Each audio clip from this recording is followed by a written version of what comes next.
Ugh, this is why I can't stand kids with uneducated parents.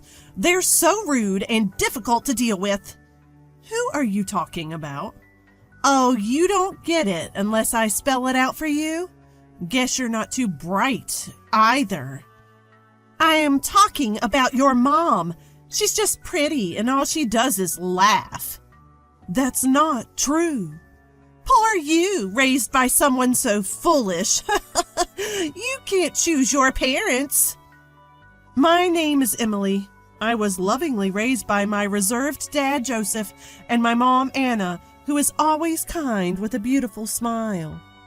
Dad was often away for work, but I remember having lots of fun with him on his days off. Mom was always there for me, a calming and warm presence in my life. Every day spent with Mom was a comforting experience, a sanctuary for me.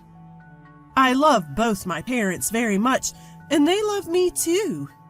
Even someone as mild-mannered as me might get genuinely angry if someone disparaged my parents. I had a dream about marriage. Marrying the person I love, combining two warm homes into one. How happy would that be? I'd always fantasize about it. Some might say it's nothing but a pipe dream. But I had that much confidence in my family. Richard, my current husband, respected my feelings. We met while working a part-time job. He was attending a prestigious university while I was just a high school student going to an ordinary school. We were casual friends at first, but gradually grew closer.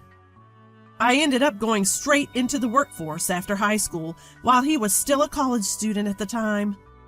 We were attracted to each other because we had different perspectives stemming from our different environments.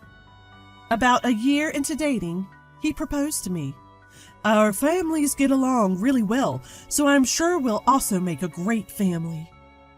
I was really hopeful hearing him say those things. We got married, believing in those words. I had imagined a happy married life, but life isn't always that easy, is it? Little did I know that this decision would throw my life into chaos. Emily, when are you planning on moving in with us? Make up your mind, please. What? Move in together? Before marriage, we lived together in my apartment and continued to do so after. Since we had no kids, I figured we would keep living there. But it seemed that wasn't good enough for my mother-in-law, Rebecca. You're married to my son now. That means living together. Isn't that obvious? Is it? Richard never mentioned anything. You can't figure this out without your husband telling you? Use your brain a bit. I'm sorry. I'll discuss it with Richard and let you know. And just like that, my newlywed life turned into living with my in-laws. I didn't mind living together, but there was some things that bothered me.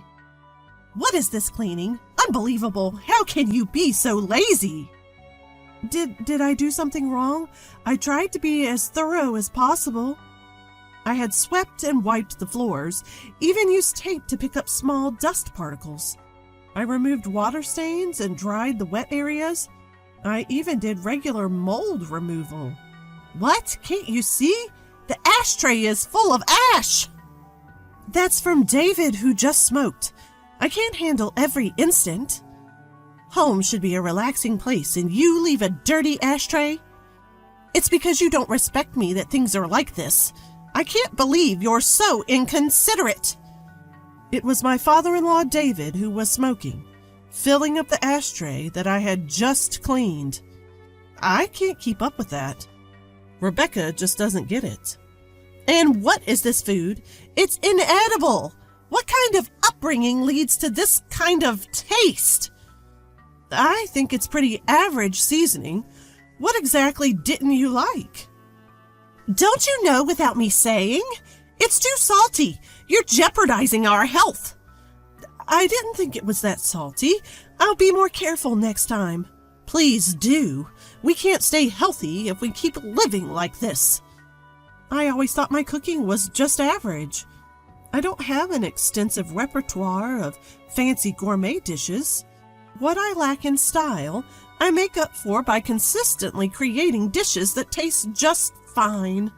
However, no matter how careful I was with my seasoning, it never seemed to please Rebecca.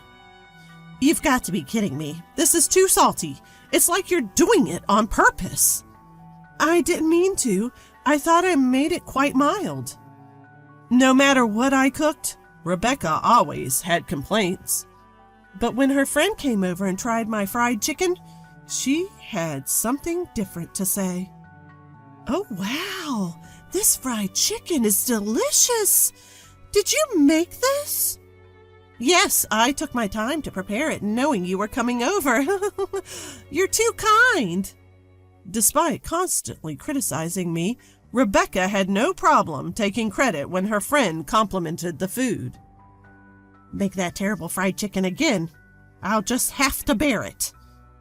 If you don't like it, I can just buy something from the store. Didn't I tell you to make it?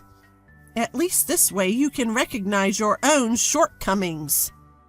Rebecca would make me cook fried chicken, then pack it up and give it to her friends as if she made it herself. She would lie about being the cook, then turn around and criticize me. I never understood what Rebecca wanted. She probably didn't like me, but she wanted the neighborhood to think well of her. I had to live in this environment.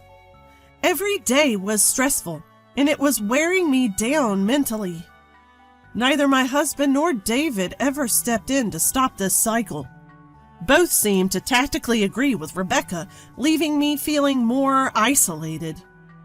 This is my first experience with married life and living in a two-family home.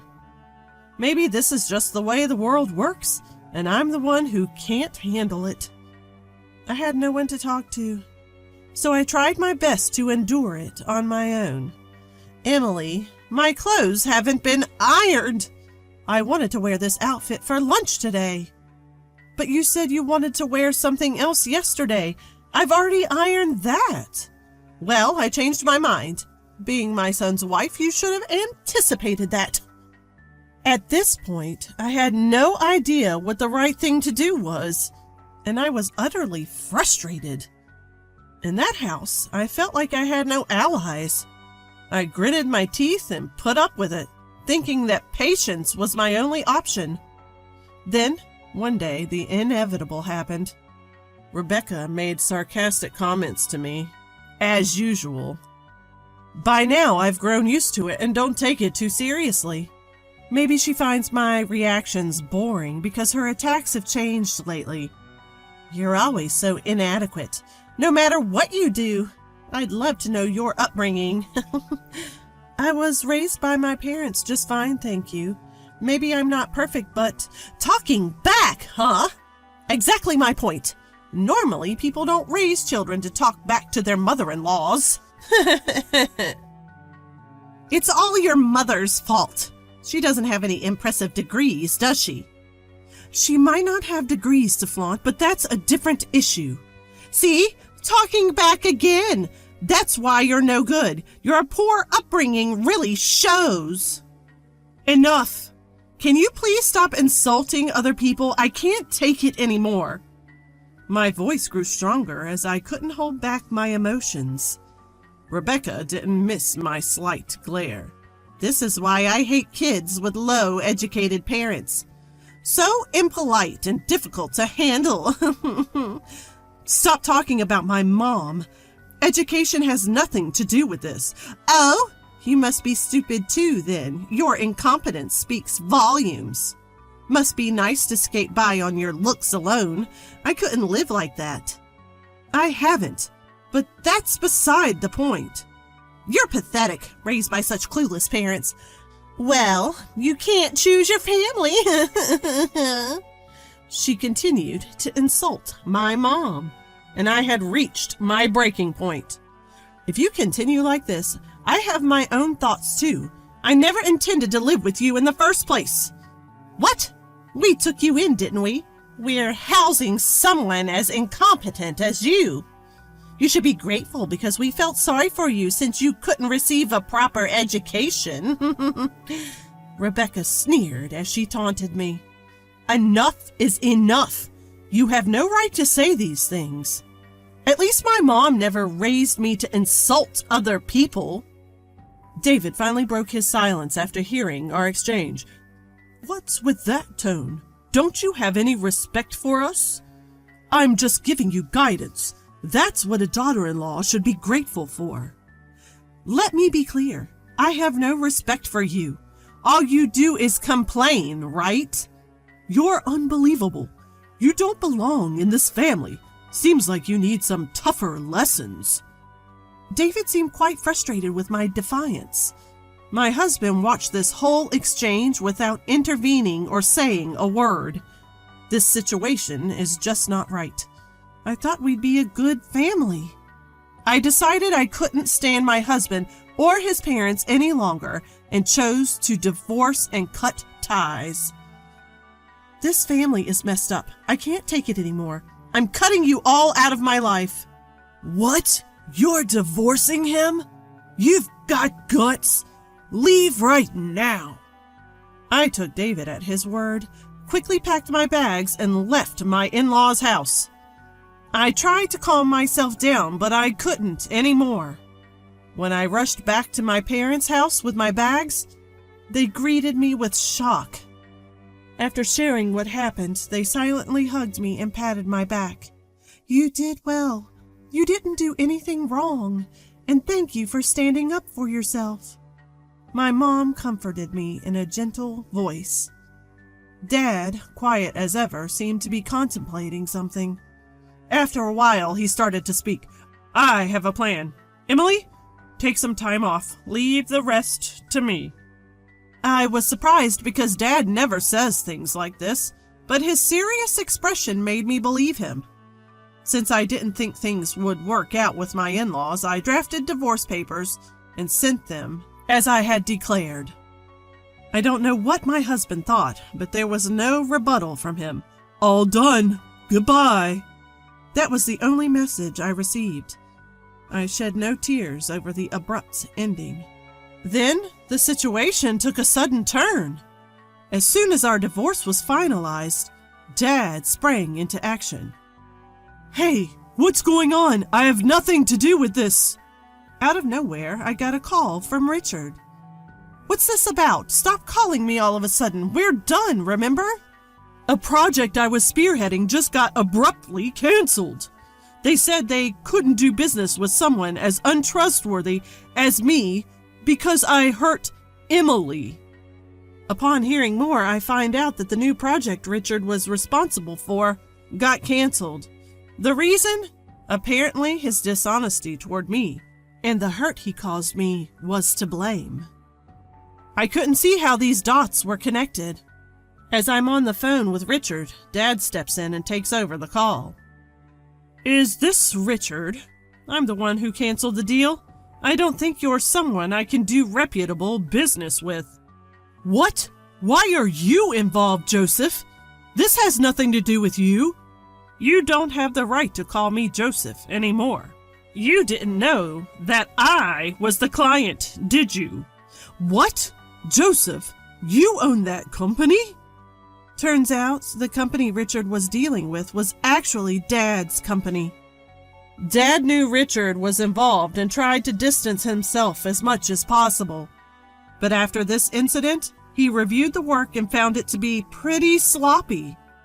You're just dumping your work on your subordinates, just like you ignored Emily. That's not true. I heard from my staff that progress isn't being made. It's not realistic to continue business just for the sake of it. Plus, your family even insulted Anna. Treating my precious family with such cruelty is reckless. That's a misunderstanding. Even after the divorce, your mom kept sending snide remarks to Emily. That's concrete proof. This has nothing to do with me. It's what my mom did. How can you mix this up with business? You're not even competent at your job. Plus, you submitted the divorce papers without any hesitation, didn't you? You never protected Emily from the snide remarks your mom made, did you? Dad calmly corners Richard with these points. I might have considered working together if your only issue was incompetence. But I've lost all trust in you and your family. I don't care what your company thinks of me. I won't do business with you. This is unfair. Personal matters are affecting a fair business deal. If you have complaints, go through the company. From now on, I will only communicate with a company representative. With that, Dad hung up the phone. Continuing from where we left off, things took a turn for Richard and his family. Richard's project got officially scrapped. Though he tried to protest the decision, the company reprimanded him for his laziness. Not only did this put a stop to his career progression, but news of his irresponsible behavior spread. The end result? He was transferred to a remote location. Even though he was in sales, he found himself doing nothing but manual labor at a small rural office. Basically, a demotion. Rebecca and her family showed up at our house, tears in their eyes, offering apologies. But Dad was having none of that. You've disrespected our family enough. I'm the head of this household and my job is to protect my family. As far as I'm concerned, what happens to you, who are no longer family to us, is none of our business. Rebecca got pretty emotional, crying and shouting so loudly that the neighbors could hear. Richard got demoted because of you. What are you going to do about it? If you cared about Richard, perhaps you should have instilled him better values. Maybe you should have raised him to be an adult who can protect his own wife. We told them to never contact us again and forcibly showed them to the door. After that, Rebecca stormed into Richard's company to lobby for better treatment for her son.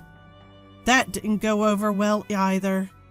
It became a notorious incident within the company, and Richard felt so uncomfortable at his new post that he ended up quitting. Looks like Rebecca's recklessness cost him his job. As for me, I'm taking some time to recover, both physically and emotionally, at my parents' home. I couldn't find it in me to make it work with Richard and his family, especially after they insulted my beloved mom. For now, I'm totally over the idea of marriage. Instead, I want to focus on showing gratitude to my parents and strengthening our family bonds.